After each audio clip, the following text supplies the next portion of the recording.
Good morning, Suzuki Science, and we are at our question of the week. It is Tuesday.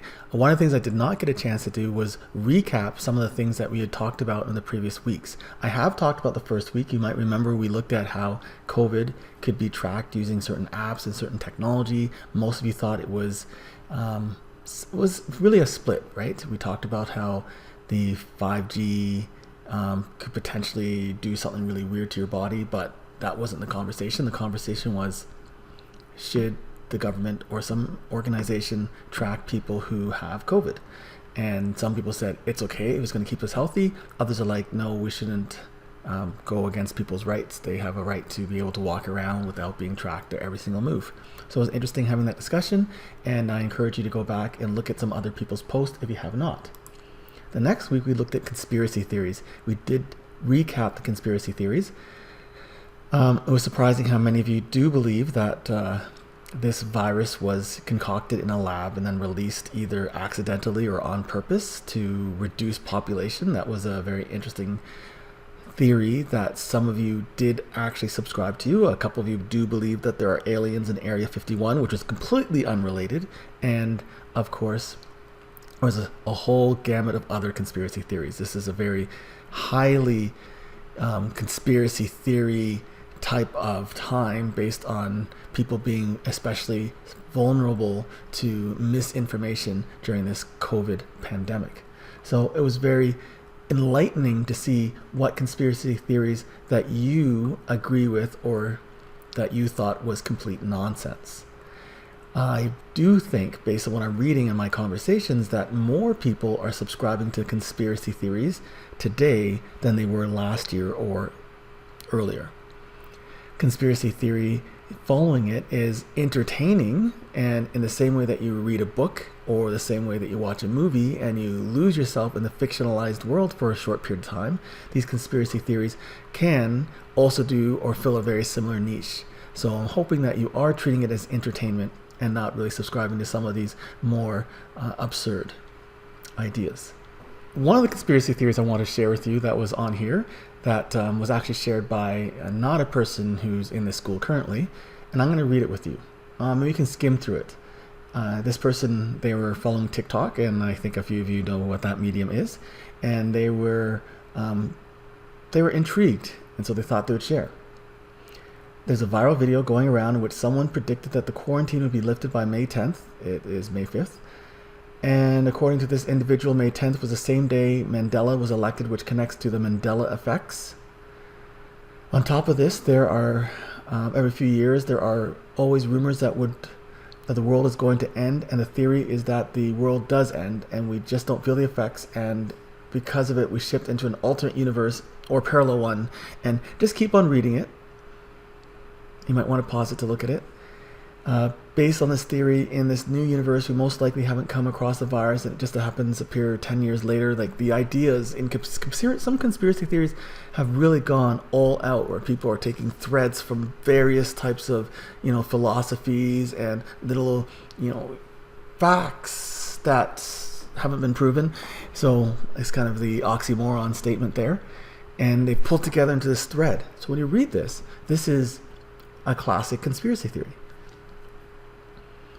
And then last week we went around the world. So many of you strongly disagree with the idea of associating the virus with a particular part of the world.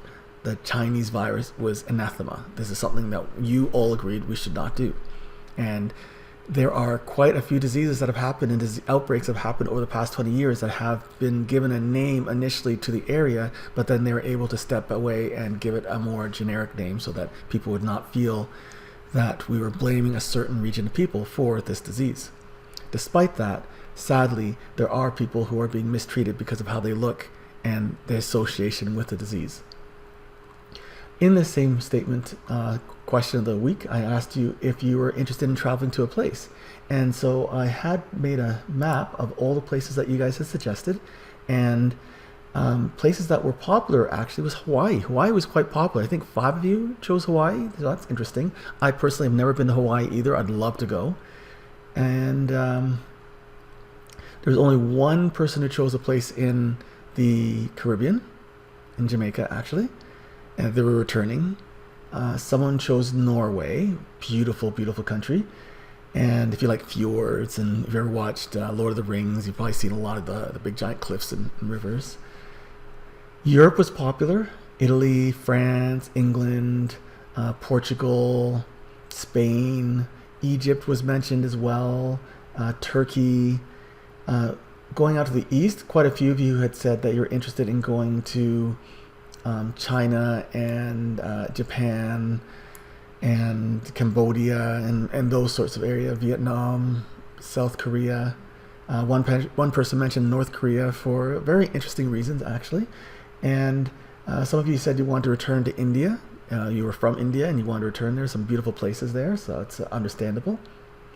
And Australia. Australia was not as popular as I thought it would be. It's not a surprise, I guess, because there's a lot of things going on in Australia. You really do want a guide. Almost every dangerous animal I talk about in the grade 11 biology course especially seem like half of them are from this continent or plant. So these are the places that you guys suggested you want to go. And in that document, if you do return, any of the places that I have been to that you had suggested, I shared a picture of some of those places because I do travel a bit with my family.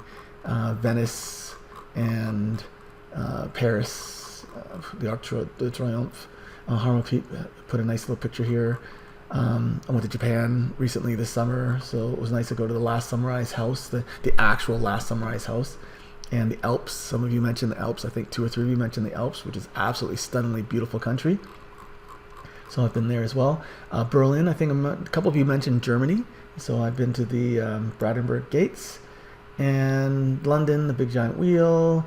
The Louvre, some amazing art is kept there.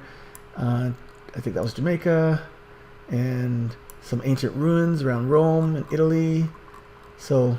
this is one of the most stunning places I've been to in Norway, Pulpit Rock, Norway. This is a place, this is a shot I actually took. And this precipice, you can go, there are some people who are sitting with their feet dangling over the edge of this precipice. It was really beautiful to go there, and the view that you could see looking out into the fjord was quite remarkable, but it's kind of scary too. So this week we are doing a new question of the week. And to introduce it, the idea that COVID has dominated our lives, yes, but there are other things that are still happening, and the world is still moving on, and there are other bugs that are affecting people's lives. And when I talk about bugs, I'm going to go the microscopic variety, but have you guys heard about the murder wasps that they found out in the west coast here? Right? You do a quick search here, murder wasps in BC. This is from less than 24 hours ago. And they're talking about this wasp known as the giant Asian hornet. Look at this thing. This thing is 2 inches big. It's got a stinger that can penetrate the garment of a beekeeper. Some people who are sensitive to stings can die from a normal bee sting. So imagine what this giant Asian hornet would do to a regular person. Right? So I'll give you a link to this page here. And this is kind of scary. This thing, what it does is it can fly with those big giant mandibles, and it will chase down honeybees, rip off their heads, take their thorax, and fly away with them and eat them and consume them. That's terrifying, seeing a group of these things flying around. Don't be Coyote Peterson. Coyote Peterson is this guy, he's a YouTube guy who goes around and he says he's doing it for educational purposes, and maybe he is, and his goal is to be stung by everything. And he finds some of the most absurdly potent insects and other animals, and he lets them sting them, pinch them, bite them, and he videotapes it.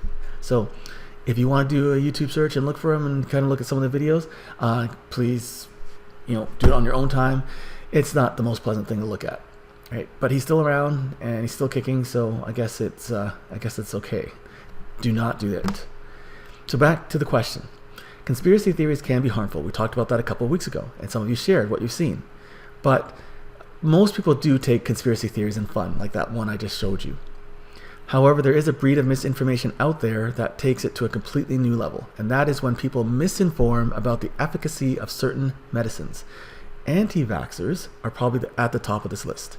But there are many other drugs or medical procedures where a certain segment of the population will insist that they know a better way of treating an ailment. Now, don't get me wrong, there are certain holistic practices and natural remedies that do work.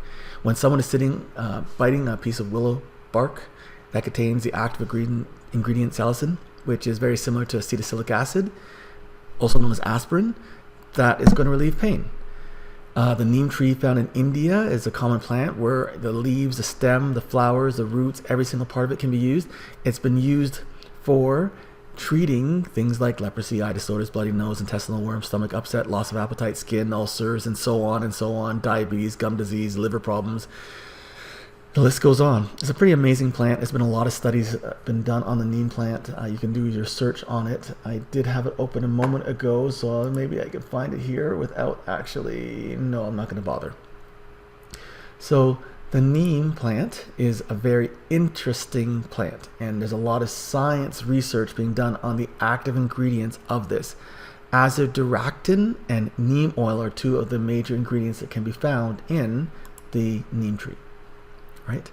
So every family has a grandparent eschewing a traditional medicine or healing or belief about how something that they have got passed down to them, something unexpected, will fix a certain sickness. Sometimes it's based on science that may or might not be understood. Sometimes and often it's usually harmless, but unfortunately there are some times when it's the complete opposite. As I mentioned, the anti-vaxxers. So it's 2020, we have a much wider audience to share these beliefs with. And for people who are already uncomfortable with the establishment or have been raised to doubt doctors or scientists, they are especially susceptible. So Facebook, which I'm not going to open up because we don't need to look at my Facebook page, has a lot of people who go on in these groups. And these groups of people, there's a thing called confirmation bias. I think we've all heard of that term, where you find a group of people or you find some resources that support your particular perspective. And no matter what you believe, you can likely find a group of people who believe it with you. And as a group of those people get together, they confirm each other's suspicions of a particular concept, and they start to believe it as truth and fact. And then if they are large enough and vocal enough and persuasive enough, they can persuade other people to believe the same thing. So today's question is based on two things. One, does your family have any of those traditional medicines that they passed down that you think may or may not work? In the science pursuit here, you can look up and see if there is science to support this particular traditional way of healing yourself that your family uses. Or is this science not there? Is there something that debunks it, that says this doesn't work? If you want to continue the discussion, then you can go to a place where you're looking at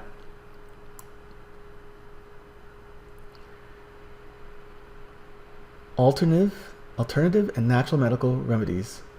Why do they appeal?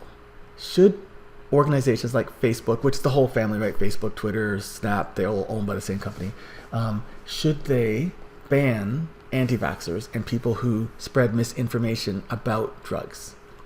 On today's particular question, you'll see information about how this could all go wrong. So I encourage you to enjoy the question, and I look forward to seeing your answers.